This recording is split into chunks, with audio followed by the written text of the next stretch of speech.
अवला पूरा करे जिम्मेदारी हम सब साथी के है, सब संगवारी मन पूरा करबो। तो मैं बहुत ज्यादा और न कहते हुए आप जोरदार ताली बजात रहो, मैं नारा लगाऊं, मोर संग नारा लगाओ और ओकर बाद राहुल जी में आमंत्रित करूं। तैयार हो? कांग्रेस पार्टी, मल्लिकार्जुन खड़गे, सोनिया गांधी, राहुल गांधी जिंदाबाद, राहुल गांधी जिंदाबाद, राहुल गांधी जिंदाबाद। ताली बजाते रहो। आइए राहुल जी, हम सबको संबोधित करें। आदरणीय राहुल गांधी जी।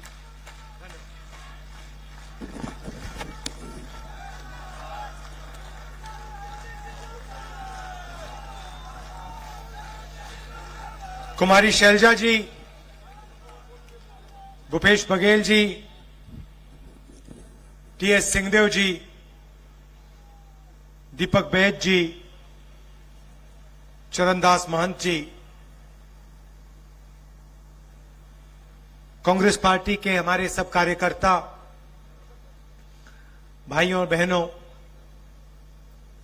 प्रेस के हमारे मित्रों, आप सबका यहां बहुत बहुत स्वागत, नमस्कार।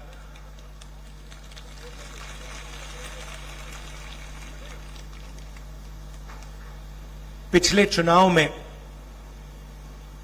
हमने आपसे 2-3 बड़े वायदे किए थे। किसानों को अपनी मेहनत का सही फल, उनका कर्जा माफी, बिजली बिल हाफ, ये वायदे हमने आपसे कही थे। और जब हम आपसे ये वायदे कर रहे थे तो हिंदुस्तान के प्रधानमंत्री और बीजेपी के बड़े बड़े नेता ऐसे स्टेज से हर रोज कह रहे थे कि ये वायदे पूरे नहीं हो सकते। और जैसे ही हमारी सरकार बनी, ऐसी मीटिंग में 5 साल पहले हमने कहा था, जैसे हमारी सरकार बनेगी, समय नहीं लगेगा, एकदम जो हमने वायदे किए हैं उनको हम पूरा करेंगे। और खुशी से मैं कहता हूं कि जिस काम को बीजेपी ने कहा था कि नहीं किया जा सकता, उस काम को हमने 2 घंटों में करके दिखा दिया पूरे प्रदेश को। 10,000 करोड़ रुपए किसानों का कर्जा माफ, बिजली बिल हाफ, किसान न्याय योजना 23,000 करोड़ रुपए 26 लाख किसानों को, मजदूरों को 7,000 रुपए, 5 लाख मजदूरों को 7,000 रुपए हर साल, तकरीबन 760 करोड़ रुपए हमने दिए। देखिए, सरकार चलाने के 2 तरीके होते हैं। आप किसी भी सरकार को देखो, 2 ही तरीके होते हैं। एक तरीका कि आप प्रदेश के या देश के सबसे अमीर लोगों को फायदा पहुंचाओ, और दूसरा तरीका आप देश के या प्रदेश के सबसे गरीब लोगों की मदद करो। यही 2 तरीके हैं, और तीसरा तरीका है नहीं। लोग कहते हैं कि भैया नहीं, तीसरा तरीका होगा सबकी मदद। नहीं, सीधी सी बात है, या आप जो लाइन में सबसे पीछे बैठे हैं, खड़े हैं, उनकी मदद करो, या फिर लाइन में जो सबसे आगे बैठे हैं, खड़े हैं, उनकी मदद करो। और हमारी जो सरकार है, और किसी भी स्टेट में देख लीजिए, यूपीए की सरकारों को देख लो, हमारी सरकार किसानों की, मजदूरों की, गरीब लोगों की, बेरोजगार लोगों की, इनकी मदद करती है। उनकी सरकारें जो हैं बड़ी बड़ी बातें करती हैं, मगर अंत में अदानी जी की वो मदद करते हैं। आप देखिए, देश की हालत देखिए। बघेल जी ने कहा खदान अदानी जी को दी जाती है, एयरपोर्ट अदानी जी को दी जाती है, पोर्ट्स अदानी जी को दिए जाते हैं, कानून बनाए जाते हैं। किसान के खिलाफ जो कानून बनाए गए वो कानून अदानी जी की मदद करने के लिए। हिमाचल प्रदेश में आप जाइए, सेब का पूरा बिजनेस अदानी जी के हाथ में। जम्मू कश्मीर जाइए, वहां पे सेब का बिजनेस अदानी जी के हाथ में। तो जो भी वो करते हैं अदानी जी के लिए, देश के सबसे बड़े 2-3 उद्योगपतियों के लिए करते हैं। और जो भी हम करते हैं, हम किसानों के लिए करते हैं, मजदूरों के लिए करते हैं, आदिवासियों के लिए करते हैं, दलितों के लिए करते हैं, पिछड़ों के लिए करते हैं। सीधी सी बात। मनरेगा देख लीजिए, हम मनरेगा लाए, लोकसभा में प्रधानमंत्री ने देश के सब मजदूरों का अपमान किया, कहा कि मनरेगा बिल्कुल बेकार प्रोग्राम है। भोजन का अधिकार हम लाए, कर्जा माफी हमने की। क्यों? क्योंकि हम जानते हैं कि जब तक हम गरीबों की मदद नहीं करेंगे, कमजोर लोगों की मदद नहीं करेंगे, तब तक ये देश खड़ा नहीं हो सकता, ये देश प्रगति नहीं कर सकता है। अब देखिए, छत्तीसगढ़ में हमने वायदा किया था 2,500 रुपए प्रति क्विंटल। सही बात है? सही बात है ना? आज क्या रेट है? आज 2,500 है क्या? कितना ज्यादा? कितना है? 2,640। और यहां सारे लोग जानते हैं कि आज 2,640 है।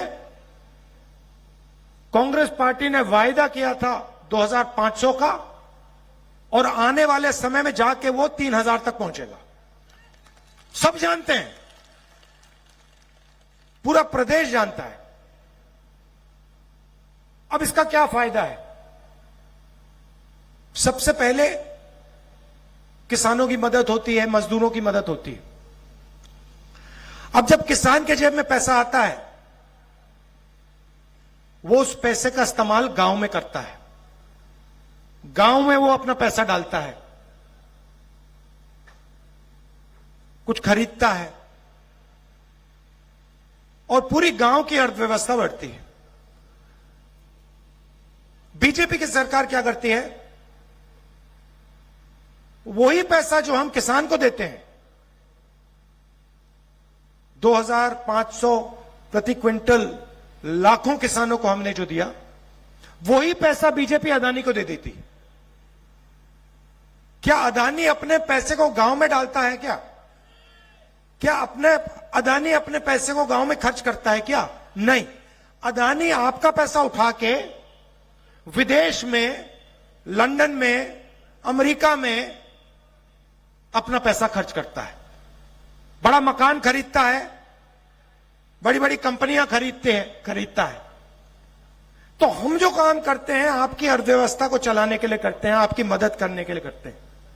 बिजली बिल हमने हाफ क्यों किया? बिजली बिल हमने हाफ किया, आपके जेब में पैसा आया, वही पैसा जो आपने बचाया उसको आपने खर्च किया। कहां खर्च किया? गांव में खर्च किया, गांव की अर्थव्यवस्था बढ़ी। छोटे छोटे शहरों में खर्च किया, छोटे शहरों की अर्थव्यवस्था बढ़ी। तो यह हमारी सोच है। अब देखिए, बीजेपी ने एक नई चीज चलाई है। बीजेपी के लोग कहते हैं, नरेंद्र मोदी जी कहते हैं, जहां भी जाते हैं, कि हम पिछड़ों की सरकार चलाते हैं, हम ओबीसी की सरकार चलाते हैं। अच्छा, तो अगर आप ओबीसी की सरकार चलाते हो और आप अपने हर भाषण में ओबीसी शब्द का प्रयोग करते हो, तो फिर आप ओबीसी कास्ट सेंसस से, जाति जनगणना से इतना क्यों डरते हो? अपने भाषणों में जाति जनगणना शब्द का प्रयोग क्यों नहीं करते हो? और जो हमने आंकड़े निकाले थे जब हमारी सरकार थी दिल्ली में, उनको आप रिलीज क्यों नहीं करते? क्योंकि आप जानते हो कि आज के हिंदुस्तान में जितनी भागीदारी ओबीसी वर्ग की होनी चाहिए नहीं है। यह सच्चाई आप जानते हो और इस सच्चाई को आप देश के ओबीसी युवाओं को नहीं बताना चाहते, उनसे आप यह सच्चाई छुपाना चाहते हो। भाइयों और बहनों, पार्लियामेंट में मैंने भाषण दिया, जाति जनगणना का भाषण था, तो मैंने आंकड़े निकाले। मैं आपको एक उदाहरण देना चाहता हूं। नरेंद्र मोदी जी कहते हैं ओबीसी की सरकार चलाते हैं। यह आंकड़ा आप सुन लीजिए, और देश के सब ओबीसी युवाओं को यह सुनना चाहिए, क्योंकि आपके भविष्य की बात, आपके रोजगार की बात हो रही है। तो जो भी ओबीसी वर्ग के लोग हैं, आप अच्छी तरह सुनिए। मैंने ये पार्लियामेंट में सवाल पूछा था, आंकड़ा रखा था, बीजेपी के लोग चुप हो गए, एक शब्द नहीं बोल पाए।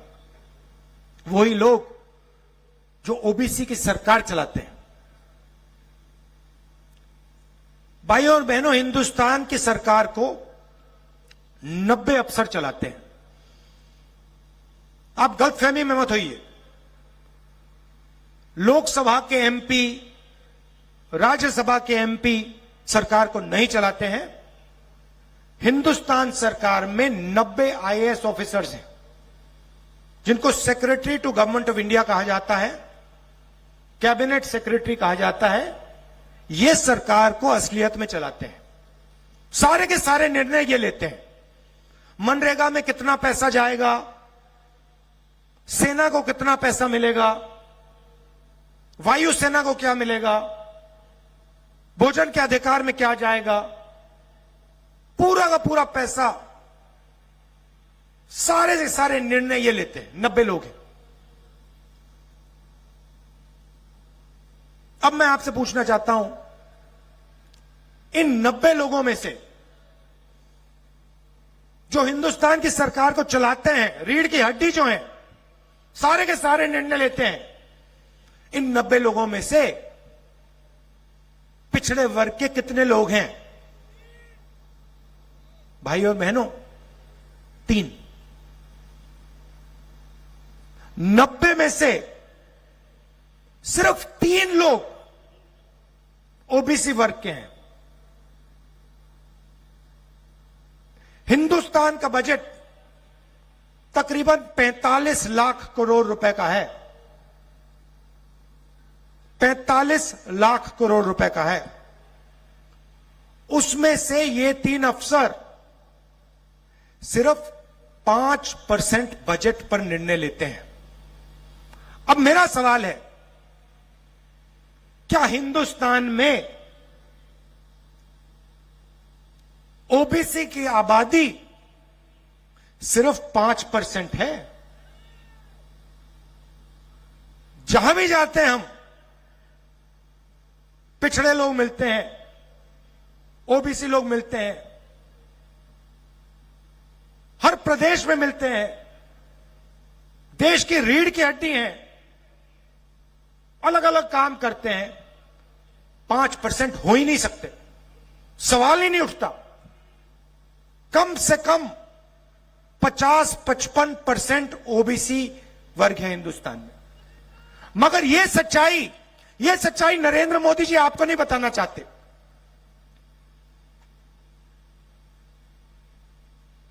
ओबीसी वर्ग को जागरूक होना पड़ेगा। आपको ठगा जा रहा है।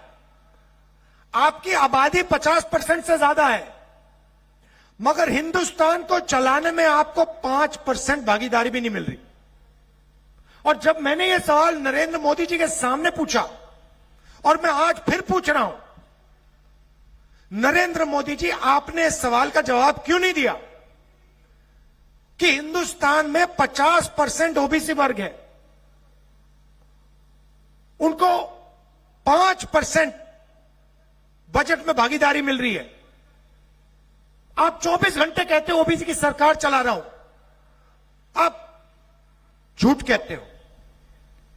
आपकी सरकार ओबीसी की सरकार नहीं है,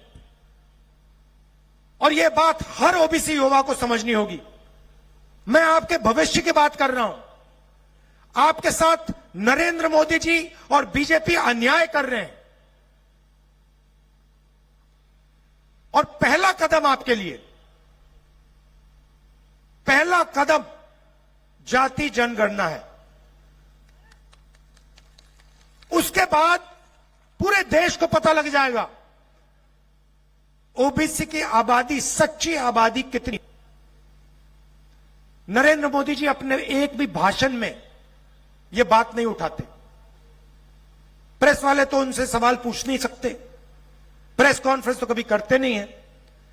मगर अगर आप कभी उनकी मीटिंग में, जो टीवी पे देख रहे हैं ओबीसी युवा, आप कभी उनकी मीटिंग में जाओ तो उनसे आप एक सवाल पूछो, चिल्ला के पूछो, नरेंद्र मोदी जी, आप जाति जनगणना से क्यों डरते हो?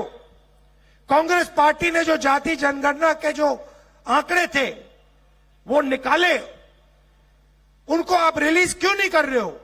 यह सवाल आप पूछिए, ओबीसी युवा आप पूछिए, आपके भविष्य की बात। और मैं आपको बता रहा हूं, सिर्फ छत्तीसगढ़ के ओबीसी युवाओं को नहीं, पूरे देश के हर ओबीसी युवा को, कि हम यह अन्याय नहीं होने देंगे।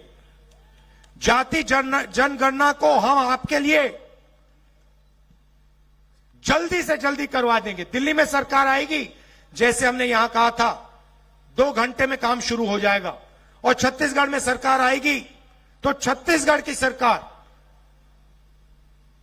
जाति बेस्ड सर्वे करवाएगी और सच्चाई आपके सामने रख देगी। मैंने पिछड़ों की बात की, मैं आदिवासियों की भी बात करना चाहता हूं। अब देखिए, हम आदिवासियों को आदिवासी कहते हैं। आपने देखा होगा, बीजेपी के लोग आदिवासी नहीं कहते, क्या कहते हैं? वनवासी शब्द का प्रयोग करते हैं। शब्दों में बहुत कुछ छुपा होता है भाइयों। वनवासी और आदिवासी बिल्कुल अलग चीजें हैं। आदिवासी का मतलब वो लोग जो हिंदुस्तान के पहले मालिक थे। मतलब ये जो पूरी की पूरी जमीन है, उनके ओरिजिनल मालिक जो इस देश में पहले रहते थे, उनको हम आदिवासी कहते हैं। इस शब्द का मतलब, इस शब्द के अंदर छुपा हुआ मतलब कि आदिवासियों को जमीन का अधिकार मिलना चाहिए। और आदिवासियों की जो संस्कृति है, जो उनका इतिहास है, जो उनका जल है, जो उनका जंगल है, उनकी जमीन है,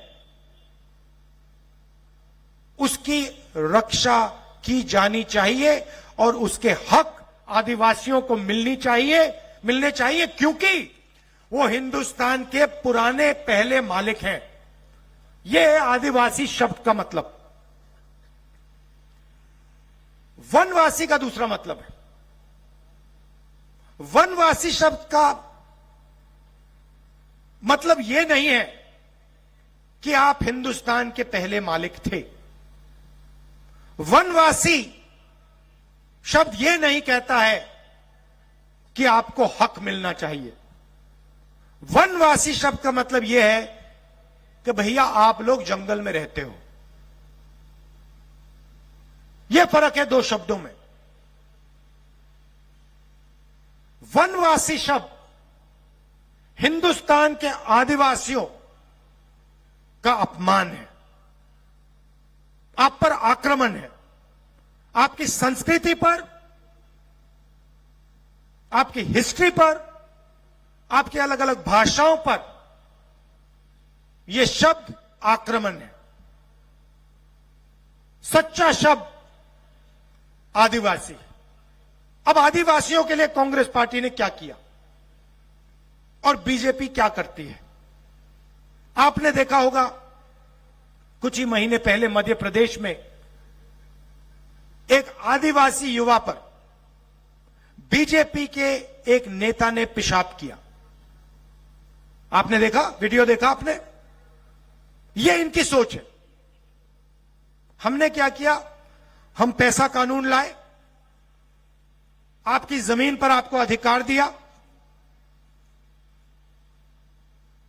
और पैसा कानून और आदिवासी बिल में साफ लिखा था कि अगर आपको आदिवासियों से जमीन लेनी है तो बिना ग्राम सभा से पूछे आप जमीन नहीं ले सकते। यह सबसे जरूरी बात है। मतलब चाहे वो कोई भी हो, अदानी हो, कोई भी हो, अरबपति हो, अगर उसे आदिवासियों से जमीन लेनी है तो आदिवासियों से पूछकर, ग्राम सभा से पूछकर परमिशन लेकर जमीन ली जा सकती है, नहीं तो नहीं। बहुत बड़ा काम था। बीजेपी ने क्या किया? ये जो परमिशन लेने की जरूरत थी, ग्राम सभा से परमिशन लेने की जरूरत थी, इसको उन्होंने रद्द कर दिया। पैसा कानून और आदिवासी बिल को उन्होंने अंदर से खोखला कर दिया। छत्तीसगढ़ में आपकी जमीन नहीं ली जा सकती, क्योंकि हम यहां खड़े हैं, सोनिया जी खड़ी हैं, खारगे जी खड़े हैं, मैं खड़ा हूं, आपके चीफ मिनिस्टर टीएस सिंह, जो हम सब खड़े हैं, नहीं ले सकते। मगर बाकी देश में नरेंद्र मोदी, उनकी सरकार आदिवासियों से, गरीबों से बिना परमिशन लिए जमीन छीन लेती है।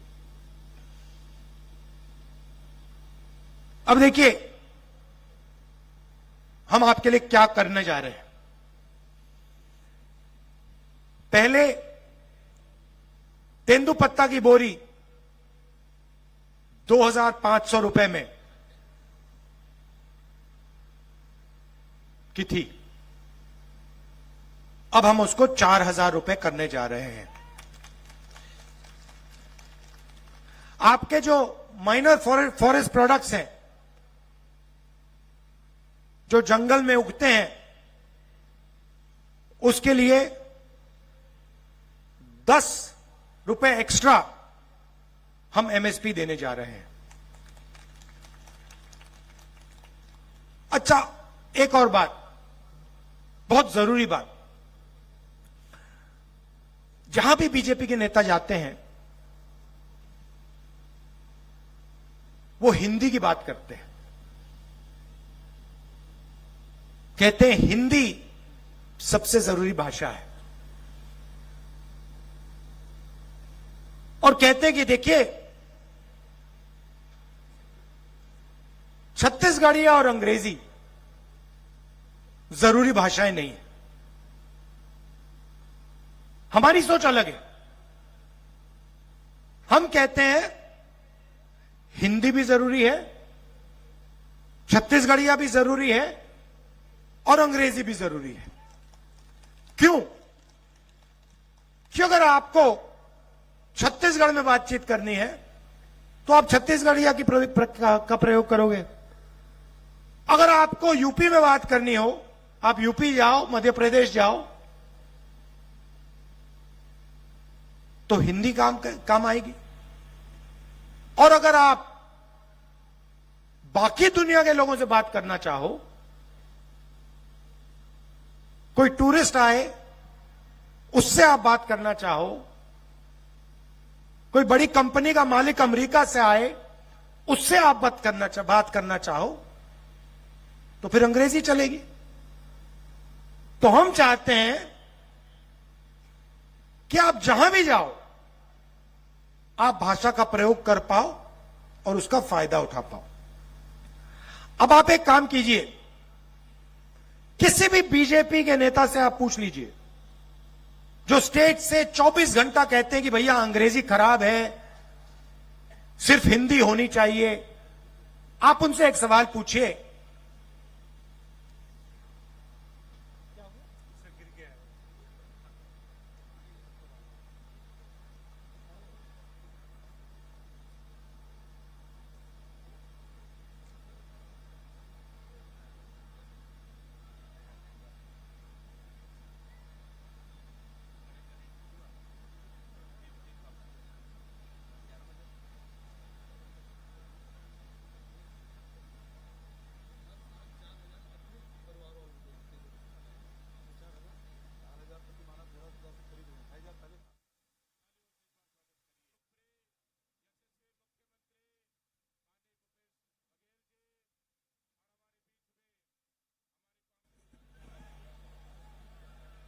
ठीक है ठीक है ठीक है ठीक है। तो आप किसी भी बीजेपी के नेता से पूछो कि आप हिंदी की इतनी बात करते हो, आप अंग्रेजी के खिलाफ बात करते हो, एक बात बता दो, आपके जो बच्चे हैं वो इंग्लिश मीडियम स्कूल में जाते हैं, हां या ना? और सारे के सारे बीजेपी के नेता चुप हो जाएंगे, क्योंकि ये सब लोग जो 24 घंटा हिंदी हिंदी हिंदी बोलते हैं और कहते हैं कि गरीबों को अंग्रेजी नहीं सीखनी चाहिए, ये सारे के सारे अपने बच्चों को इंग्लिश मीडियम स्कूल में पढ़ाते हैं, क्योंकि ये चाहते हैं कि हमारे जो आदिवासी वर्ग के लोग हैं, पिछड़े लोग के वर्ग हैं, दलित लोग के वर्ग हैं, वो बाकी दुनिया से बात ना कर पाए, बाकी दुनिया की सच्चाई उनको ना समझ आ जाए, बाकी दुनिया के साथ वो बिजनेस कभी ना कर पाए। इसीलिए ये लोग अंग्रेजी को नहीं चलाना चाहते, सिर्फ अपने बच्चों को इंग्लिश स्कूल में भेजना चाहते हैं, मगर आपके बच्चों को अंग्रेजी नहीं सिखाना चाहते। इसीलिए हमने पूरे छत्तीसगढ़ में टॉप क्वालिटी के अंग्रेजी स्कूल खोले हैं कि गरीब से गरीब लोग अपने बच्चों को हिंदी, छत्तीसगढ़िया और अंग्रेजी सिखा पाए। और अब हम आपके लिए बहुत बड़ा कदम उठाने जा रहे हैं, जिसको हम केजी टू पीजी कहते हैं। केजी टू पीजी के वायदे में केजी से लेकर पीजी तक छत्तीसगढ़ के सारे स्कूल और कॉलेजेस में छत्तीसगढ़ की जनता को मुफ्त में शिक्षा मिलेगी, एक पैसा नहीं देना पड़ेगा। सरकारी स्कूलों में, हाँ, सरकारी स्कूलों में मुफ्त में आपको शिक्षा मिलेगी। तो देखिए, जो भी हम करते हैं, हम छत्तीसगढ़ की गरीब जनता के लिए, किसानों के लिए, मजदूरों के लिए, छोटे दुकानदारों के लिए करते हैं। और जो भी वो करते हैं वो हिंदुस्तान के अरबपतियों के लिए, सबसे अमीर लोगों के लिए करते हैं। देख लीजिए, नोटबंदी से आपको फायदा हुआ, अदानी को फायदा हुआ। जीएसटी से आपको फायदा हुआ, अदानी को फायदा हुआ। किसान के जो कानून लाए थे उससे आपको फायदा हुआ? नहीं, अदानी को फायदा हुआ। तो यह फर्क है। और जो भी हमने यहां वायदे किए हैं उनको हम पूरा करके दिखा देंगे। जैसे ही हमारी सरकार बनेगी, जो भी हमने आपको कहा है वो हम पूरा करके आपको दिखा देंगे। आप सबका बहुत बहुत धन्यवाद। नमस्कार, जय हिंद।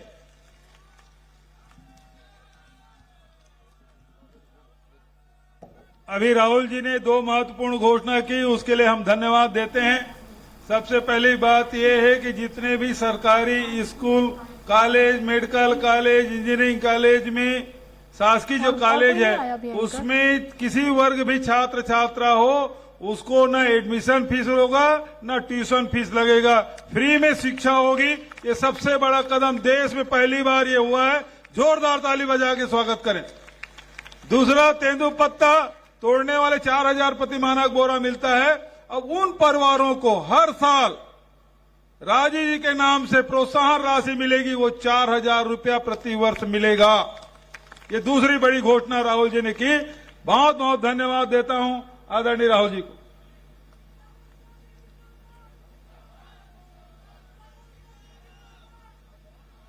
जिला कांग्रेस के अध्यक्ष सुभद्रा सलाम से निवेदन करूंगा कि आभार प्रदर्शन करें।